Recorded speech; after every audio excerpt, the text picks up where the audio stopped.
Il est impossible de faire l'amour sans un certain abandon, sans l'acceptation au moins temporaire d'un certain état de dépendance et de faiblesse. Quand l'amour physique disparaît, tout disparaît. Un agacement morne, sans profondeur, vient remplir la succession des jours. Et sur l'amour physique, je ne me faisais guère d'illusions. Jeunesse, beauté, force, les critères de l'amour physique sont exactement les mêmes que ceux du nazisme. En résumé, j'étais dans un beau merdier.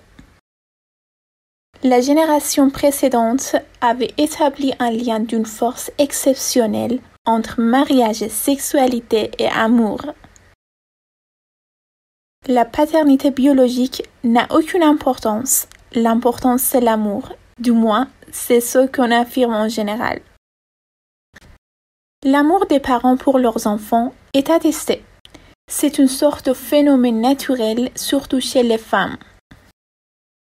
Les enfants ne répondent jamais à l'amour des parents et n'en sont jamais dignes. L'amour des enfants pour leurs parents est absolument contre nature.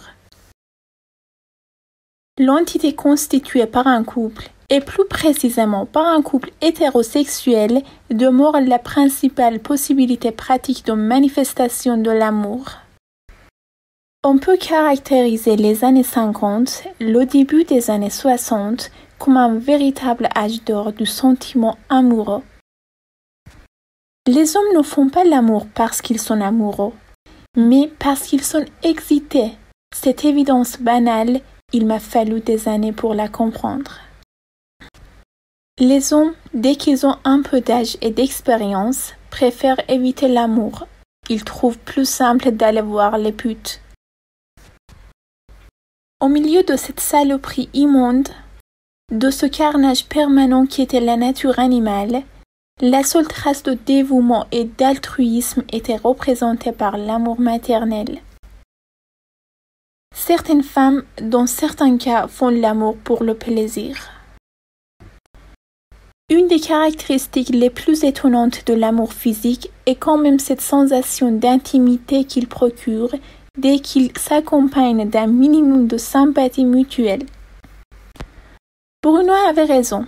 L'amour paternel était une fiction, un mensonge.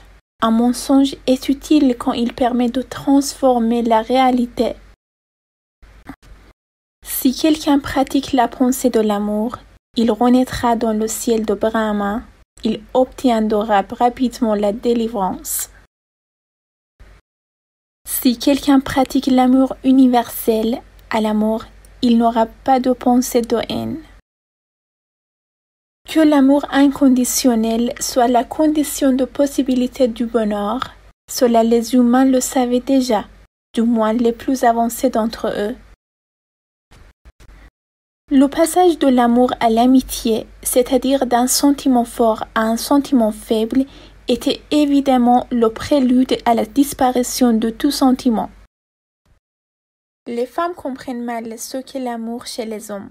Elles sont constamment déconcentrées par leurs attitudes et leurs comportements. Chez la femme, l'amour est une puissance génératrice tectonique. L'amour chez l'homme est donc une fin, un accomplissement et non pas comme chez la femme un début, une naissance. Voilà ce qu'il faut considérer.